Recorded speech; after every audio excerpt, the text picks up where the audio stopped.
Shalom à toutes et à tous. Cette semaine, nous débutons le deuxième livre de la Torah, le livre de Shemot. Nous allons tenter de comprendre quelle est la signification, quelle est l'essence de ce livre dans sa place qu'il a dans les 5 livres de la Torah. Le Sefer Shemot est appelé dans la littérature talmudique le deuxième livre. Pourquoi ? Non pas parce qu'il est le deuxième livre de la Torah, puisque l'on n'a pas trouvé par exemple que le Sefer Vayikra, le livre de Vayikra, s'appelle le troisième livre, ou celui de Bamidbar, le quatrième. Seul le livre de Shemot a eu le privilège d'avoir cette appellation du deuxième livre. Pour comprendre pourquoi le livre de Shemot a été appelé comme ça, il faut comprendre la signification de la Torah dans sa généralité. Qu'est-ce que la Torah finalement ? La Torah est un dialogue entre le Créateur et son monde, entre le Créateur et l'homme, entre le Créateur et l'humanité et le peuple juif de manière plus particulière. Donc, si le Sefer Shemot est appelé deuxième livre, c'est en fait parce qu'il est la continuité du premier livre, du livre de Bereshit. Et si l'on met cette information dans le cadre de la généralité, du sens général de la Torah qui est le dialogue entre Dieu et l'homme, il faut comprendre que chaque livre est une forme de dialogue différente, a une direction différente dans le dialogue entre l'homme et Dieu. Les 2 premiers livres de la Torah, Bereshit et Shemot, sont le dialogue de Dieu vers l'homme, de Dieu vers son monde. La direction est du haut vers le bas.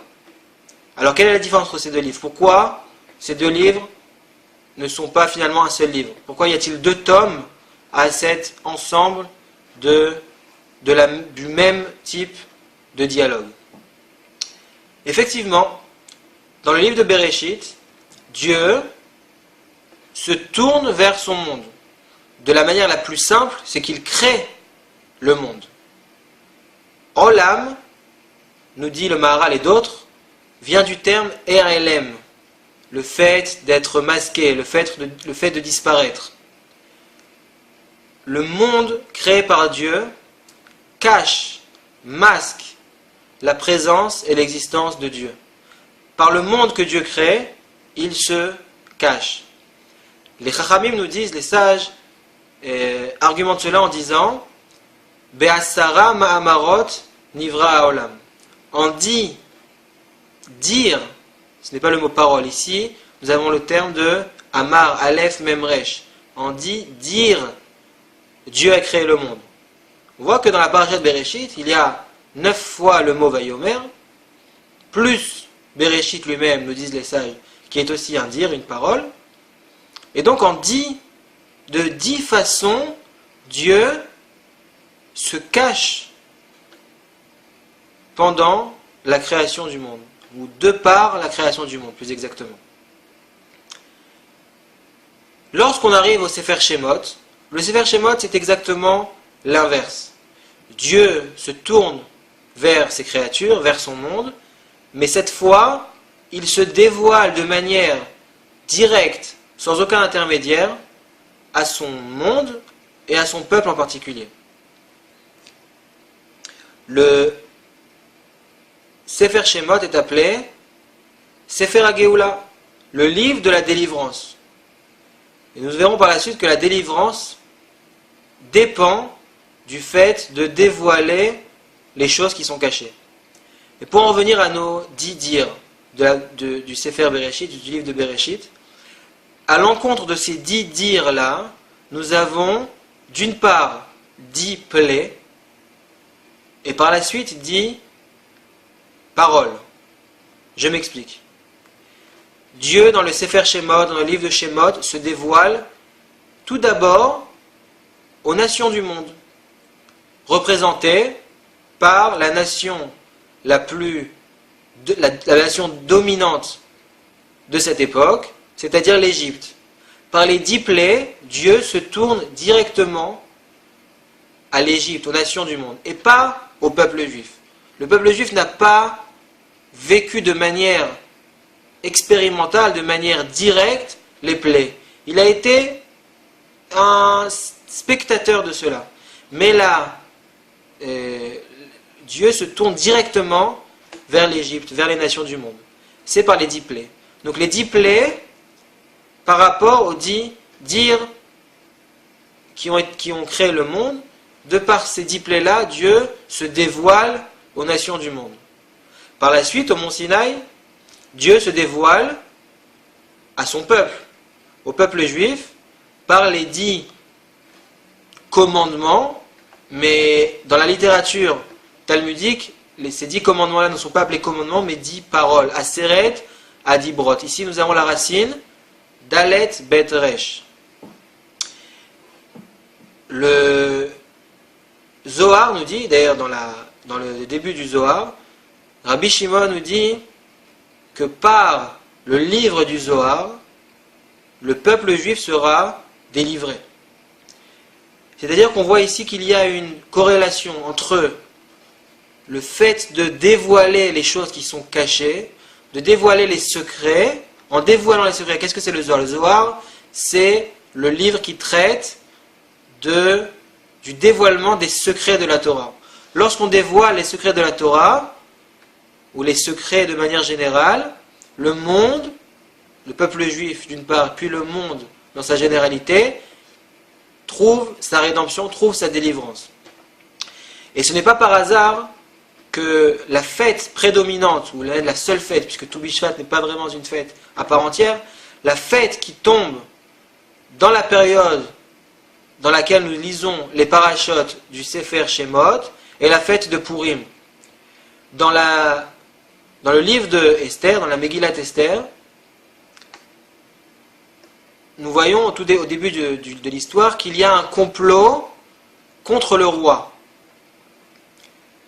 Ce complot-là contre le roi, commandité par Bigtan et Teresh, de manière secrète, de manière cachée, Mordechai a l'information que ce complot va être mis à exécution contre le roi, le transmet à la reine Esther, et Esther dévoile ce secret-là, et grâce à ce secret-là, par la suite de l'histoire, Mordechai sera gratifié par le roi Achashverosh, et de par ce fait-là, du dévoilement du secret, de ce complot, la délivrance viendra au peuple juif à cette époque-là, contre le décret de Haman.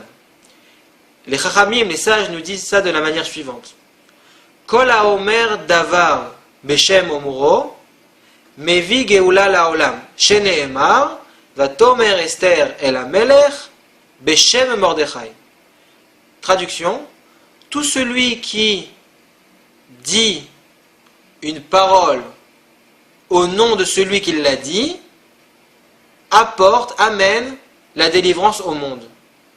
Comme il est écrit, Esther dit au roi au nom de Mordechai. Donc Esther a dévoilé le secret au nom de Mordechai. Les Chachamim ont employé des termes très pointilleux, très exacts. Je répète, ils disent la chose suivante. Kol haomer davar beshem omro. Tout celui qui dit une parole. En fait, tout celui qui transforme le dire de la racine amar en parole amène la délivrance au monde. Donc tout celui qui passe du Sefer Bereshit au Sefer Shemot amène la délivrance au peuple juif en particulier et au monde, ce monde-là du terme qu'on répète Ayalem, qui voile, qui masque l'existence de Dieu. Cette existence de Dieu-là devient visible, devient palpable. Et Dieu n'est plus caché de la face du monde. C'est donc, en quelques mots, la nature du Sefer Shemot. Le Sefer Shemot qui est appelé, on répète, deuxième livre, qui est appelé le livre de la délivrance, est le livre qui vient amener, qui vient faire apparaître l'existence de la Shekhinah, l'existence de Dieu, du Dieu créateur dans son monde. Et c'est d'ailleurs le livre dans lequel nous lisons par la suite, et c'est le sujet aussi du livre, le sujet prédominant du livre par la suite, Ve'asuli migdash ve'shachanti betocham. Vous me ferez un sanctuaire, un temple, et je résiderai parmi vous, parmi eux. C'est-à-dire que dans le Sefer Shemot, c'est de manière, nous amenons de manière concrète la Shekhinah de Dieu, la présence divine dans le monde qu'il a créé. Shalom Uvracha.